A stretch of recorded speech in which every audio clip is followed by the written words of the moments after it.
À la base, j'étais pas trop emballé par ce film. J'avais pas envie de voir une suite à Mad Max Fury Road. Le film avec Tom Hardy était parfait. Les scènes d'action, l'ambiance, le côté viscéral, le côté malsain, le côté post-apocalyptique, tout était parfait. Et voir un film centré uniquement sur le personnage de Furiosa, bah ça me donnait pas très envie. Je pensais que ça allait être un petit peu mou, qu'on pouvait pas arriver à la hauteur du premier. Et finalement, c'est un excellent film. J'ai passé un super bon moment. Le film a quelques défauts, le film a quelques petits coups de mou, mais globalement, c'est une très bonne suite, ou plutôt un très bon préquel. Salut à tous les amis, c'est le RoboGeek, pensez à vous abonner, mettre un petit j'aime, et on commence de suite. Il y a une mode en ce moment, des préquels, des suites, et SOS Phantom, et Bad Boys, etc.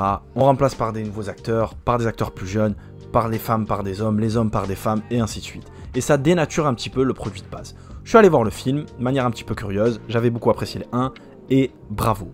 Au niveau de l'image, comme d'habitude, c'est excellent, forcément réalisateur George Miller. La colorimétrie est époustouflante entre les déserts, les scènes de nuit, la citadelle, les lieux qu'il y a, c'est super joli, vraiment. Au niveau des scènes d'action, des courses-poursuites, les véhicules, les costumes, les maquillages, c'est génial, ça fonctionne. Toutes les armes différentes, les espèces de lances, les bazookas, les pistolets, il y a des armes à gogo. Pour les fans d'action, pour les fans de course-poursuite, vous allez vous régaler, vraiment bon film. C'est exactement le même principe que le 1 au niveau des courses-poursuites, même s'il y en a un petit peu moins, c'est plus centré, l'histoire est plus centrée autour du personnage de Furiosa, autour de l'évolution de ce personnage-là. C'est un film qui parle de vengeance, donc Furiosa, dès le début du film, vous l'avez vu dans la bande-annonce, va être enlevée, donc elle est dans une espèce de terre promise, donc c'est le seul endroit où il y a des plantes, où il y a de quoi manger, où il y a de l'eau à volonté. Elle va être enlevée donc par un gang de motards qui est dirigé par Demetrius, qui est incarné par Chris Hemsworth, qui est le méchant du film, même s'il y a Immortal Joe, mais il a une importance moindre dans le film. Vraiment, le méchant, c'est Demetrius, incarné par Chris Hemsworth, et c'est un super méchant. Il a un côté fun, il a un côté blagueur, mais en même temps il a un côté pourri, c'est vraiment un méchant qui est mauvais, que ce soit avec ses adversaires ou avec ses coéquipiers, il est vicieux, il est fourbe, et ça marche. Le scénario, donc comme je disais, il est très simple, elle se fait enlever, il va tuer sa mère dès le début du film, et elle va vouloir se venger. Donc le film traite de la vengeance. Il aborde d'autres thèmes qu'on verra un peu plus tard, mais c'est un scénario qui est très classique, mais qui marche. Furiosa, on y croit, sa haine, son envie de se venger, la détestation qu'elle a pour ce méchant-là fonctionne, c'est vraiment super bien foutu et je me suis bien amusé. Donc les personnages vont évoluer dans des lieux qui sont différents, que ce soit la citadelle, où habite Immortal Joe, ou d'autres bases que va essayer de prendre le méchant, et ainsi de suite. En fait, vous avez l'affrontement entre deux adversaires, et vous avez Furiosa qui est au milieu, je vais pas vous spoiler, qui va vivre des péripéties justement entre ces deux méchants, et elle va essayer d'atteindre son but. Au niveau des autres personnages, vous avez énormément de personnages secondaires qui fonctionnent, les dialogues sont marrants, les échanges sont drôles, mais ça reste centré autour de Demetrius et Furiosa. C'est vraiment les personnages que vous allez plus voir dans le film, et franchement, c'était pas nécessaire de développer d'autres personnages, ça fonctionne, ça tourne autour de ces deux-là, et ça marche. Vraiment, la qualité principale du film, ça reste les scènes d'action. Les courses-poursuites sont impressionnantes, les échanges de coups, la baston, tout est dingue. Ça reste légèrement en dessous de Mad Max Fury Road, vraiment un petit peu en dessous. Ce qui avait été atteint avec Tom Hardy dans Mad Max Fury Road, c'était vraiment une dinguerie.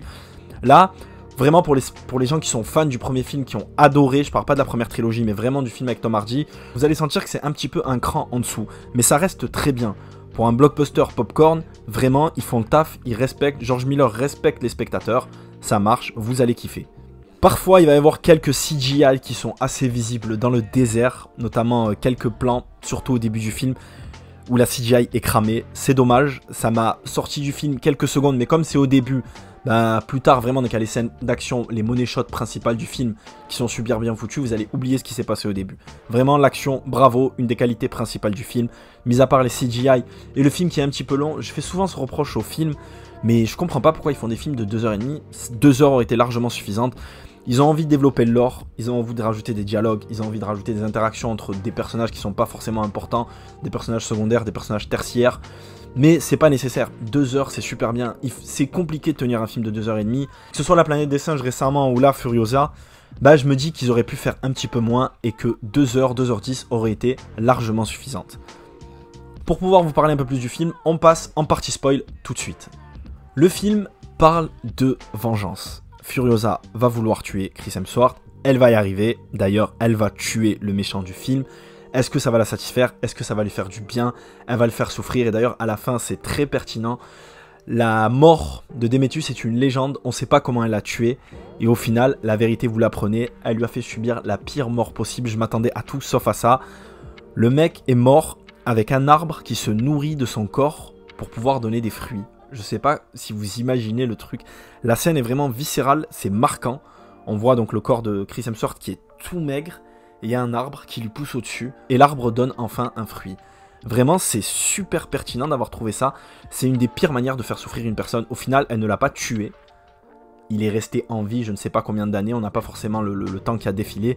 Mais vraiment, c'est vraiment horrible comme mort. Ça m'a marqué. Je ne m'attendais pas à ça. Vraiment, cette fin m'a vraiment marqué. Il n'y a pas que le thème de la vengeance qui est abordé, il y a des thèmes qu'on voit, il y a le côté nécessité de l'homme, les biens. Alors, qu'est-ce que sont les biens dans ce film? C'est l'eau, c'est les territoires, c'est la nourriture, c'est vraiment en fait les besoins primaires. Il y a aussi le thème de la fertilité, le thème de la naissance, de la reproduction. On revient à l'âge de pierre en fait dans ce film. Vous avez des véhicules, des explosions, des technologies, etc. Mais au final, les méchants s'affrontent pour de l'essence, pour des territoires, pour se nourrir, pour nourrir leurs troupes. On revient vraiment, s'il y a une fin du monde, vous allez voir que l'être humain, nos besoins vont changer. On va plus courir après la richesse, on va plus courir après l'argent. D'ailleurs, il n'y a pas d'argent dans ce film, l'argent ne sert absolument plus à rien. On va pas courir derrière les femmes, on va pas courir derrière les hommes, on va pas courir derrière le besoin de reconnaissance. On va courir derrière les besoins qui sont la nécessité, c'est-à-dire se loger, se nourrir, se protéger. C'est pour ces thèmes-là que se tuent les personnages. Tous les personnages évoluent pour atteindre un de ces objectifs. Et vraiment, c'est super intéressant comme traitement. Ça marche, c'était déjà les thèmes de la première trilogie Mad Max. Mais là, franchement, c'est bien amené.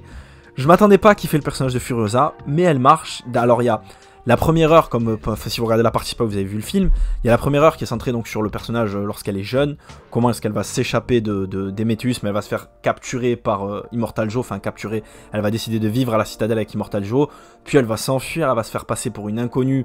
Elle va monter en grade sans qu'on sache que c'est Furiosa pour pouvoir atteindre sa vengeance, etc.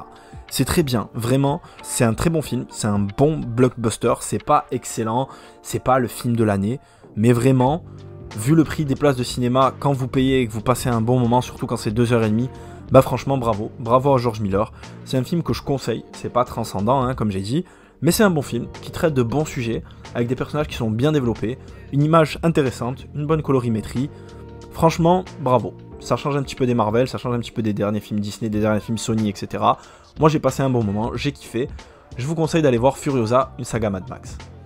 N'hésitez pas à me mettre ce que vous avez pensé du film en commentaire. Merci à tous et ciao à la prochaine.